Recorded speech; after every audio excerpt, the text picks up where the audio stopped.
We'll be concerned tonight about Matthew 19 and especially verses 3 through 12, 1 Corinthians 7, and there special concern about verses 10 through 15. I'd like for you to have your testaments open as we make reference to some of the things that will be said.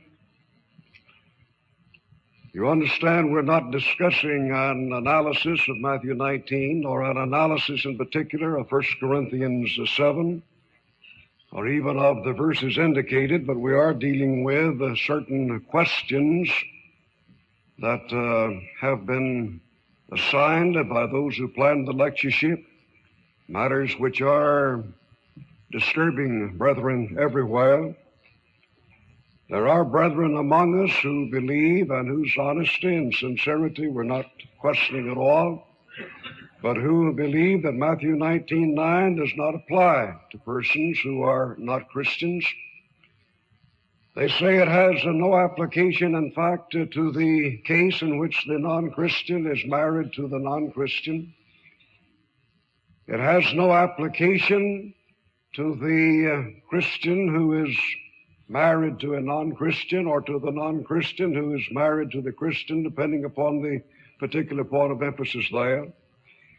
These brethren hold that, in fact, Matthew 19:9 applies only to the case in which the Christian is married to the Christian. I'm in a written discussion right now with a brother whom I regard as a very close personal friend, one whom I have respected and loved through many, many years, and one from whose writings I've profited so greatly. And I have sought to emphasize to him that he really doesn't believe what he is affirming. He affirms confidently and strongly that Matthew 19:9 is a covenant passage. And a covenant passage, of course, speaks to those who are within the covenant. And yet in the situation in which a Christian is married to a non-Christian, the passage does not apply to that Christian, that person who is within the covenant. So in reality, he doesn't even believe the basic point which he is affirming. But that's a problem that I haven't been able to get him to understand or to see, or at least evidently have made no progress with him along that line. But we're dealing with that basic view tonight, that there are brethren who are insisting, I almost said a hold, but they're not holding it. They're proclaiming it, they're propounding it, they're emphasizing the thought that Matthew 19:9 applies only to the case in which the Christian is married to the Christian. These brethren are using 1 Corinthians 7, at least verses 10 and 11, in relationship to verses 12 and 13, to try to prove that. And it doesn't prove it. It never has proved it. It never will prove it. And we'll talk about that more later. But they're using a few verses in 1 Corinthians 7 to try to prove that Matthew 19:9 applies only to those within the covenant, or only to the case of the Christian being married to the Christian. And in fact, their whole case depends upon, may I repeat that? Their whole case depends upon their misuse of 1 Corinthians 7, verses 10 and 11. They argue that and if we had that board again, it would be a good time to write down this proposition A. If 1 Corinthians 7, 10 and 11 applies only to the case in which a Christian is married to a Christian, and if B, Matthew 19:9 is identical in extent of application or in area of application with 1 Corinthians 7, 10, and 11, then it has to be the case that Matthew 19:9 applies only to the case in which the Christian is married to the Christian. Now that's a valid syllogism. It's not a sound argument, but and they never have set it up. I have to do that myself. But that's their argument if it were made. But here is the syllogism. The syllogism is valid. But you have some erroneous or false premises in connection with this. They build the case upon an assumption. It has to be assumed that 1 Corinthians 7, 10, and 11 applies only to the case of the Christian being married to the Christian, and it has to be assumed that Matthew 19:9 has exactly the same identical extent or area of application, and I'm just not willing to grant those assumptions. I don't intend to grant those assumptions. I never have without opposing the situation. Grant me one assumption, and I can prove anything in the world. I don't need two. Just one. Just give me one assumption, and I can prove. I can prove by valid syllogism that potatoes, therefore, are turnips. And we don't intend to grant these assumptions. In fact, I would suggest to you for your further study that in carefully examining the particular doctrine which I'm considering tonight, I find three basic assumptions.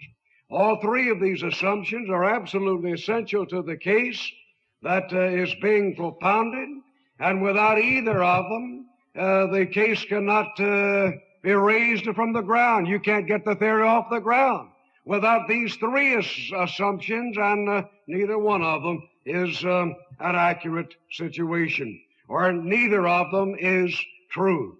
It is assumed that it is not the case that all men are amenable to all the gospel. I deny that with all the power of my being, but that's a basic assumption here.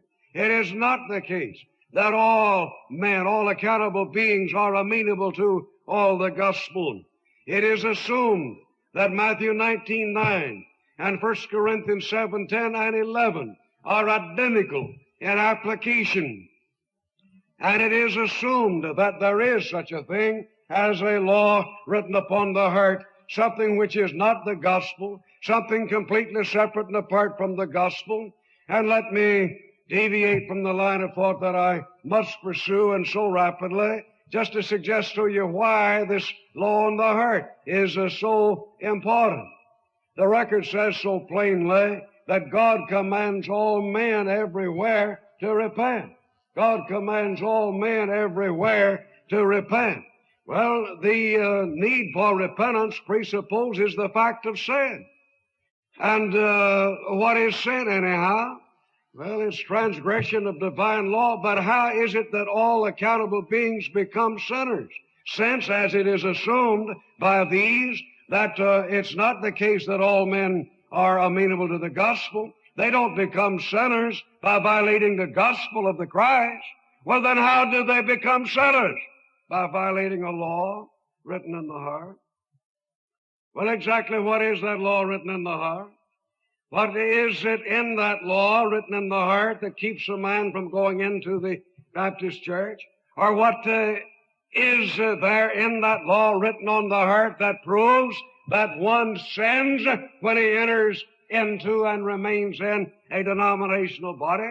What is there in that law on the heart that makes it sinful for a person to use the mechanical instrument of music in attempting to worship God? What kind of a situation is this? I deny emphatically that there is any such thing in the world, any such thing in existence as the law written in the heart, as certain brethren are using those terms. I read about a law written in the heart, Hebrews 8, Hebrews 10, but it's the gospel of the risen Lord. So here are three basic assumptions that have to be made in order to get this theory off the ground. And each of them is a baseless assumption. And each of them can be thoroughly falsified. These brethren, making the assumption that 1 Corinthians 7, 10, and 11 is identical in extent of application with Matthew 19:9, then argue that Matthew 19:9 is a covenant passage. That is, it doesn't apply to the outsider. It doesn't even apply to the Christian who's married to a non-Christian. And so we raise the question, as we begin our study tonight, what is the nature of the chapter? And obviously, I will not have the time and can't take the time to discuss, as I would like and as I would prefer, a complete analysis of that chapter. I think it's necessary, but we will try to pick out certain segments of it and deal with them accordingly. We'll glance at verses 1 through 7, for example. Paul is dealing with a series of questions. Paul emphasizes now concerning the things whereof ye wrote. Paul had heard many things by the grapevine, and the church in Corinth had sent certain brethren, Stephanus and Fortunatus and Achaicus, over there to talk to him about the situation. And they had written some things to him. Paul says, now I want to deal with at least some of the things about which you have written. And we have to determine the question by seeing the answer. But that's not all that difficult. Verses 1 through 7, the question must have been, is marriage itself all right, or is it right before God? I wish I knew more about what had precipitated that question, but I don't. I simply know that the question had been raised. It certainly and obviously has some relationship to what is called in the chapter the present distress. But the question has been raised now, is marriage itself all right in the sight of God? Paul answers, it's all right for one to remain single. And he says it's all right for one to marry. It's in harmony with God's will. He says the husbands and wives must be considerate of each other, and they must be careful not to defraud each other. He says husbands and wives should help each other to avoid temptation. I wish I had the time to emphasize that a very basic purpose of marriage is the husband and the wife in this relationship to help each other go to heaven. That's what it's all about. And to help them train their children for eternity. It doesn't always work out that way, but that's what God planned. And in so many ways, we live beneath our privileges. Verses 8 and 9, the question there is, should widowers and widows remain unmarried? And Paul answers, inspiration answers, if they have continency, it's good for them to remain unmarried. But if they have not continency, let them marry. Then he says it's better for them to marry than to burn. And to burn simply means to burn with lust, the Greek term parusthai. Then we come to verses 10 and 11, and we'll have a special emphasis upon these verses, and also 12 through 15. But in verses 10 and 11, the question is, should marriages be disrupted? Should there be, under any circumstances, a rupture in the marriage situation? Should those persons, again, what are the circumstances? The present distress? Don't know exactly. But the question comes, should those persons who are married remain in their marriages? Answer, Paul says, on this matter I, Paul, give charge, and not I alone, but the Lord also. And he proceeds to give the charge, or from one viewpoint, charges. He says, charge number 1, that the wife depart not from her husband. But if she should depart, let her remain unmarried, or let her be reconciled to her husband. Charge number 2, that the husband leave not his wife. But, and by application it is further said, if he should leave his wife, then let him remain unmarried, or let him be reconciled to his wife. Then verses 12 and 13, should the Christian who is married to a non-Christian leave the non-Christian? Answer here, Paul says that he himself, as an inspired apostle, is giving the answer, and that the Lord, in the time of his public ministry, did not deal specifically with this question or with this matter. He did deal with it in principle, but he didn't deal with it specifically. He says if any brother has an unbelieving wife, and this wife is content to dwell with him, let him not leave her. And if any woman has an unbelieving husband, and if he is content to dwell with her, let her not leave her husband. And then verses 14 through 16, which of course includes verse 15, which is tremendously important. Let's study tonight. Question, what if the unbelieving companion departs upon his middle voice verb? And here's the significance of it. Suppose that unbeliever takes it upon himself of his accord to depart from the Christian. Answer, let him depart. The brother or sister is not so bound to the unbeliever that he must give up the Christ in order to hold on to the unbeliever. The believer has no obligation, never has had, never will have, that kind of an obligation, the obligation to yield to pressure, to give up his Christianity in order to preserve his marriage. Paul says further, the brother or sister has been called in peace, and he says the believer does not know that he or she will be able to save the unbelieving companion.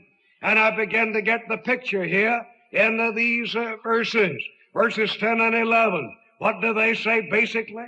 Or in principle, they say there is to be no rupture in the marriage situation.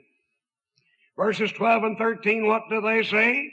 If the unbeliever is content to dwell with the Christian, then the Christian is not to initiate a disruption in that marriage. The Christian is not to take it upon himself or herself to depart from the non-Christian. Well, what's the other part then? What would be the other natural question? Well, if the Christian is not to take it upon himself or herself to depart from, what about the case in which the unbeliever is not content to dwell with the believer? Then what would be the situation? In fact, if that unbeliever should take it upon himself to depart from the Christian, then how does this law of God apply to that situation? The record says, let him depart, and we'll study it further in just a few moments. Now then, verses 17 through 24, the question there is, does one's becoming a Christian make it necessary for him to change his cultural situation? And obviously reference is being made to situation or situations which are right and scriptural within themselves. The answer is, let the circumcised seek not to become uncircumcised. Let the uncircumcised seek not to become circumcised. And thirdly, let each man abide in that calling, that right calling, obviously, wherein he was called. Let the bondservant seek not to become free, and let the free man seek not to become a bondservant. Verses 25 through 38, what about those persons who never have been married? Would it be better for these not to marry? And the answer here is, Paul states that the Lord himself did not deal with this specific question, and that therefore he, Paul, by inspiration, will be giving the answer as an apostle of Jesus Christ.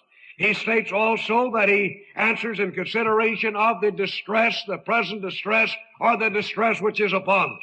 He says it's good for a man to abide as he is. That is, the man bound to a wife should not seek to be loose, and the man who is not bound to a wife should not seek to be married.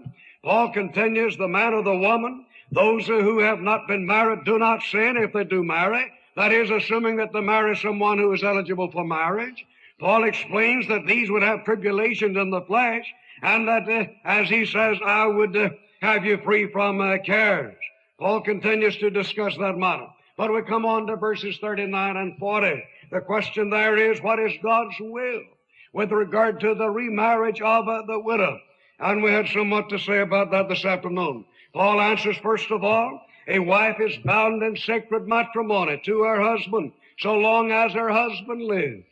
He says, secondly, a wife is free from her husband upon the death of that husband.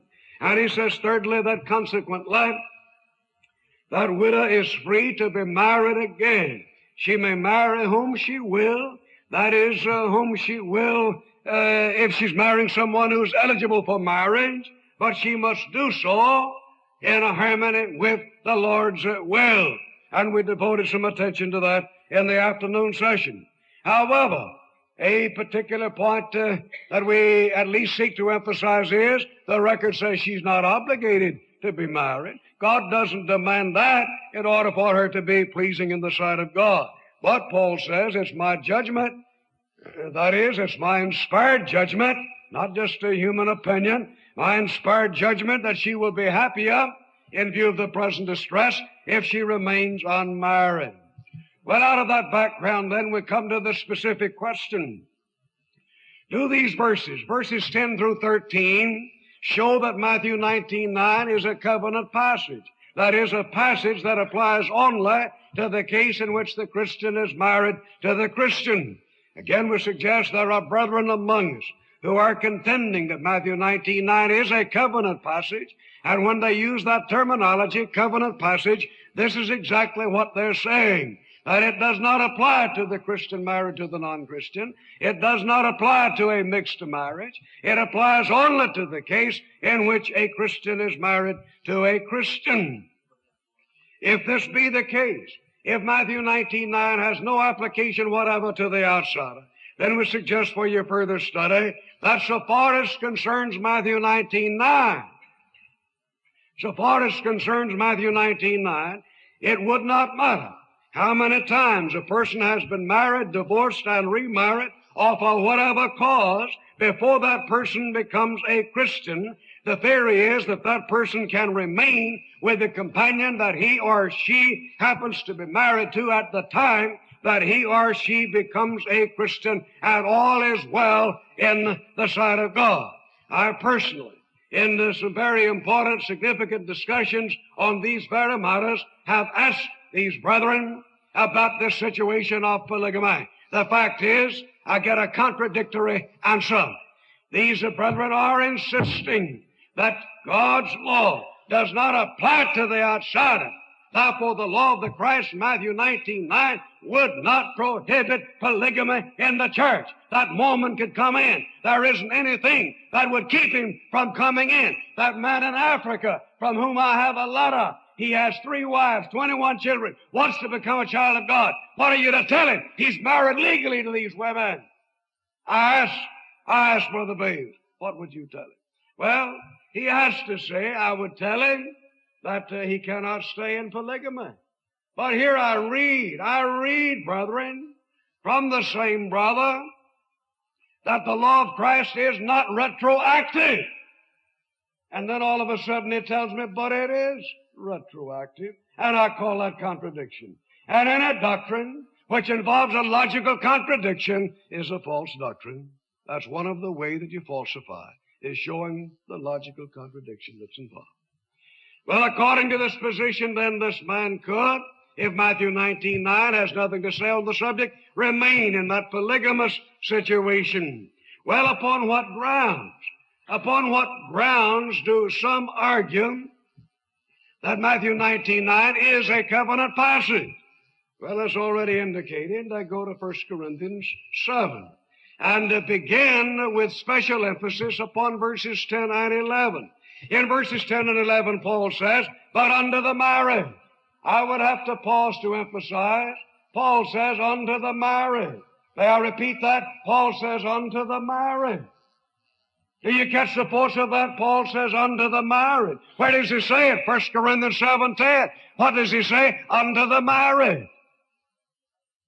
Not just the Christian married to the Christian, he says to the married.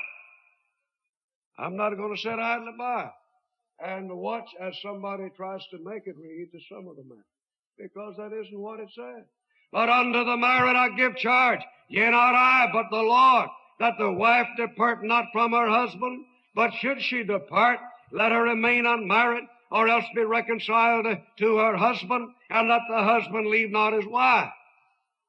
To whom is that instruction given? To the married. In verses 12 and 13, Paul says, but to the rest say I, not the law. If any brother hath an unbelieving wife, and she's content to dwell with him, let him not leave her. And the woman that hath an unbelieving husband, and he's content to dwell with her, let her not leave her husband.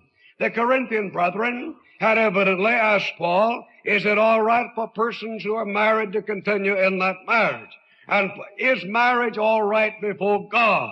Paul's answer is absolutely so. It's rightful before God. Do not depart.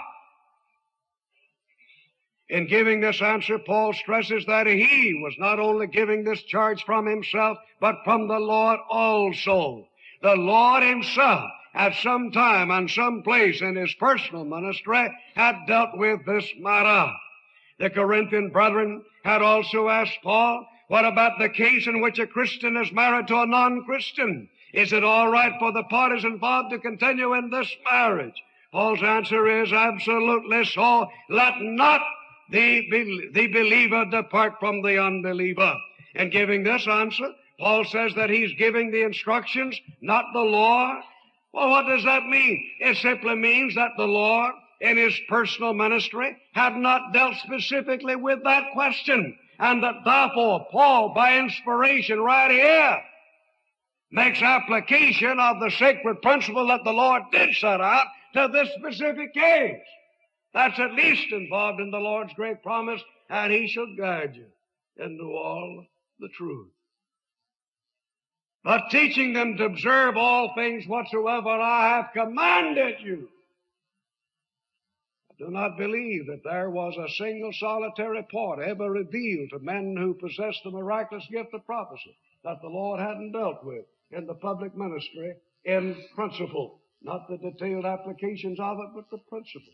And that He guided them into all the truth by showing them, sometimes by inspiration, exactly how that sacred principle would apply to the particular situation. Well, some brethren, therefore, are assuming that verses 10 and 11 deal with the case in which two Christians are married to each other. See the line of thought? If we assume that verses 10 and 11, in which Paul speaks to the married, if we assume that that's Christian married to a Christian, and if Matthew 19:9 is when and where and how the Lord talked about that situation, which also has to be assumed, then Matthew 19:9 means the same thing this does. And Matthew 19:9, therefore, applies only to the Christian married to the Christian. But how is it that brethren decide that 10 and 11 here in 1 Corinthians 7 apply only to the Christian married to the Christian? By emphasizing that verses 12 and 13 are dealing in particular with the mixed marriage. The brother who's married to a non-Christian wife, or the Christian woman who's married to a non-Christian husband. And since 12 and 13 deal with a mixed marriage, and there has to be some difference, it is assumed here, then 10 and 11 apply to the Christian married to the Christian. But 10 and 11 is identical with Matthew 19:9. Therefore, Matthew 19:9 is covenant legislation. You see the line of thought? I understand you need a blackboard for that, but do you understand the thought? That's the line of thought or the reasoning by which it is concluded that Matthew 19:9 is covenant legislation. It must be observed that the fact that the Lord in His public ministry dealt with the point that a married person is not to depart from his companion, listen to it, brethren, does not mean that He dealt with that point in Matthew 19:9. And the fact of the matter is the Lord didn't deal with this point in Matthew 19:9. Brother Robert, I have begged and I have pleaded, Brother Bales, to understand that point. 1 Corinthians 7, 10, and 11 is not identical with Matthew 19:9. It's identical in content with Matthew 19:6, not 19:9. 19:6 says, what therefore God hath joined together, let not man put asunder. That's what 1 Corinthians 10 and 11 says. Matthew 19:9 is one specific application of that sacred law. What therefore God hath joined together, let not man put asunder. Well, what if there's fornication involved upon the part of either party? Here's an application of that sacred law. And the Lord undoubtedly taught that upon many occasions. But if it has a direct relationship to the record in Matthew 19, it's not verse 9, it's verse 6. But regardless of the time or the circumstances when that message was taught, it is that same basic message, and it involves the same word, chorizo. I can find chorizo in 1 Corinthians 7, 10, and 11, and I find it in Matthew 19:6. And Matthew 19:9 is an application of that law. And then right here, having stated that law, Paul goes into a beautiful and marvelous and somewhat detailed discussion of the application of that sacred law to at least three specific situations, 3 or 4, depending upon how you look at it. But here are specific applications to that law. I suggest to you that we have the general law, a hurried analysis of 1 Corinthians 7, 10 and 11, and then verses 12 through 15. What do we have? I have in verses 10 and 11 that general law. What does the general law say? That there be no departure. If the brother or sister is content to, if the unbeliever is content to dwell with the brother or sister, the law says there's to be no departure. Then Paul says if the brother or sister who is married to a non-Christian, and that non-Christian is content to dwell, then the brother or sister is not to initiate that or a rupture in that marriage.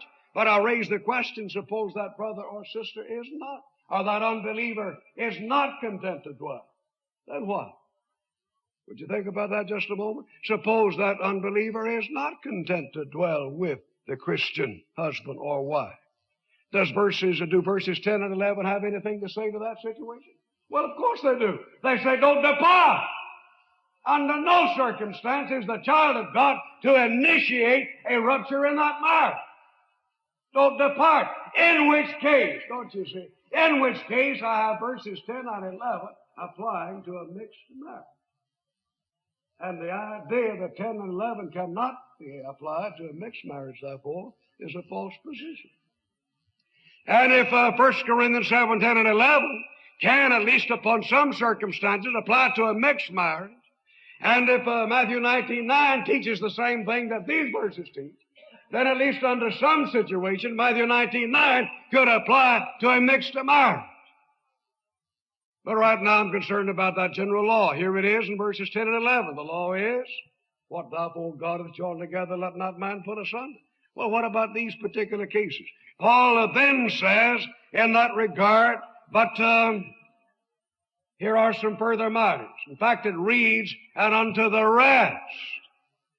Now, these brethren whose positions I am examining right now and have been for a long time would insist that the rest applies to mixed marriages.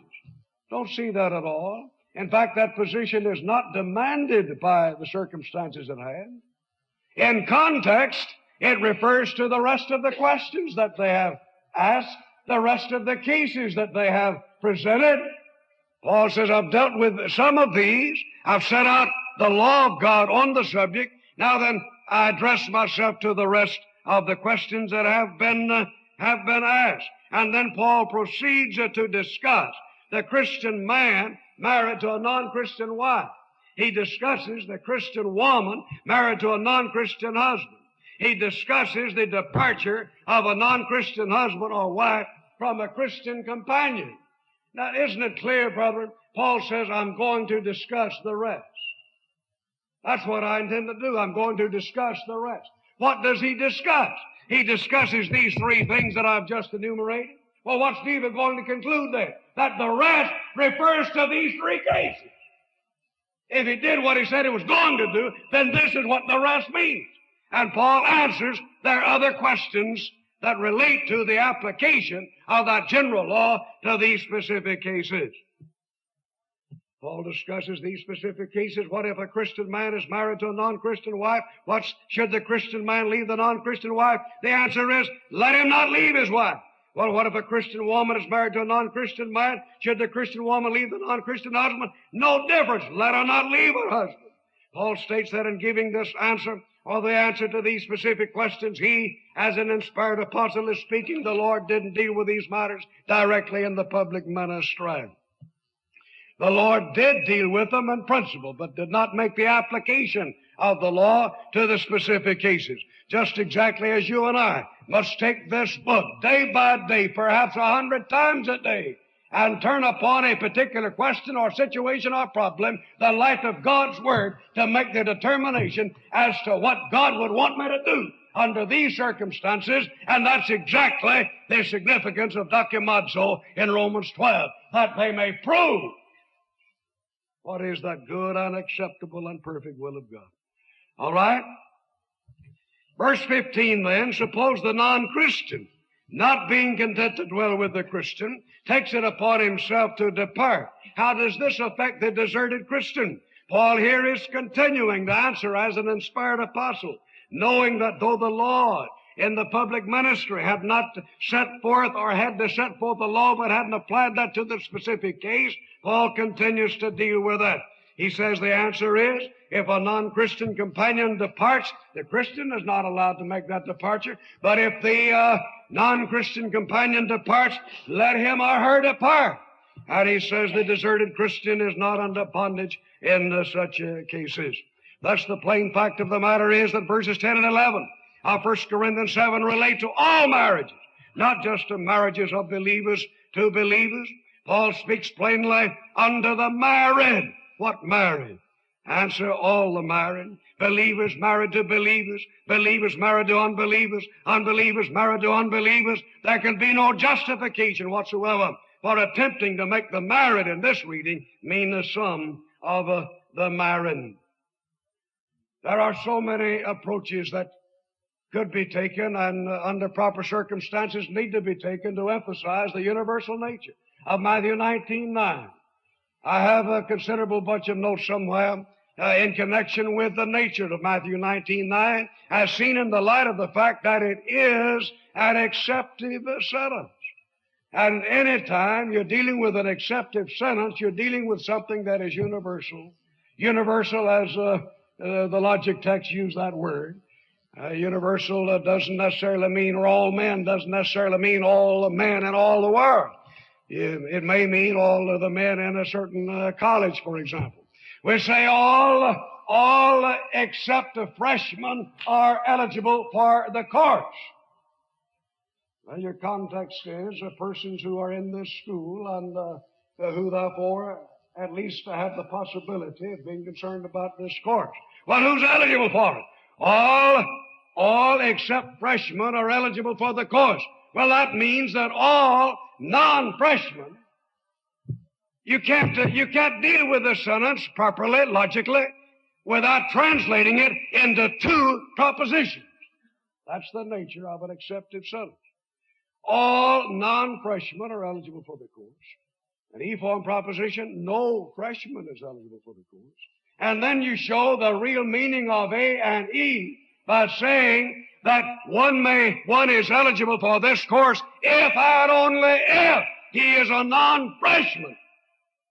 That, brethren, friends, and neighbors, is the way that one has to deal with an accepted sentence. This is an accepted sentence. Whosoever shall put away his wife, saving for the cause or except for the cause of fornication, commits adultery. Literally keeps on committing adultery. That's an accepted sentence. Well, so's John 3:5. We have no trouble with John 3:5, do we? 5 men one time, April 17, 1977, were sitting right here. Out of this building in Searcy, Arkansas. All 5 of them oppose what I'm saying to you tonight. But I remember saying to those brothers, you have no trouble with John 3:5. Anytime you convince me that accept in Matthew 19:9 doesn't mean accept, then you're going to have trouble convincing me that accept in John 3:5 does mean accept. When the Lord said accept, he said he meant accept. That's another reason I know that the guilty party can't remarry. That's another reason I know that this deserted person, this deserted believer in 1 Corinthians 7:15 can't remarry. That would destroy the very force. The Lord says one can enter into a second marriage during the lifetime of a living companion, a former companion, if and only if that companion has been put away because of the fornication upon the part of the companion. And that's all there is. Well, the brother or sister is not under bondage. Exactly, Brother Deaver. What does that mean? 4 minutes on, that's it. What if that unbelieving companion departs on his own? The record says the brother or sister is not under bondage in such cases. I'm calling attention right now to the word bondage there. That's the Greek word dedulatai, and that's the perfect passive indicative third person singular of the word doulao. In 3 passages where the word bond is used, and the bond is referred to, where the bond referred to is unquestionably the marriage bond. That is 1 Corinthians 7:27, 1 Corinthians 7:39, Romans 7:2. The word there for the marriage bond is deo. Observe, it's not doulao.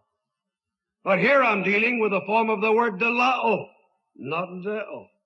In this very chapter, in referring to the marriage bond, Paul twice uses a deo. But in verse 15, he uses a different word, and this fact is significant. The word doulao in some form is used 133 times in the New Testament. Did you Catch the force of that. 133 times in the New Testament, this word didelao in some form, and yet not a single time. Unless 1 Corinthians 7:15 is an exception, not one single time does it refer to the marriage bond. The word that refers to slave rent, here's the very lexical definition, the lowest term in the scale of servitude. At least a part of that definition. The Christian, the deserted Christian, does not stand, and in fact never did stand, under that kind of bondage. And this very construction, brethren, the perfect tense, makes it absolutely impossible for the bondage in this passage to refer to the marriage bond. The perfect tense is tremendously significant. It calls attention to the fact that the Christian is not now, when that unbeliever departs, the Christian is not now, and in fact never has been, under the kind of bondage indicated in that form or in that construction. But the Christian has been in the marriage bond, therefore there is no reference there to the marriage bond. Well, what exactly is the significance? You have an error in your book. I noticed on page 248, it's a very serious error. I wish you'd correct it right now. In quoting from Brother Roy Lanier Sr., and I'm sure the problem was my typewriter, not the proofreader here. He simply means, here's what Brother Lanier said about that, and said it correctly.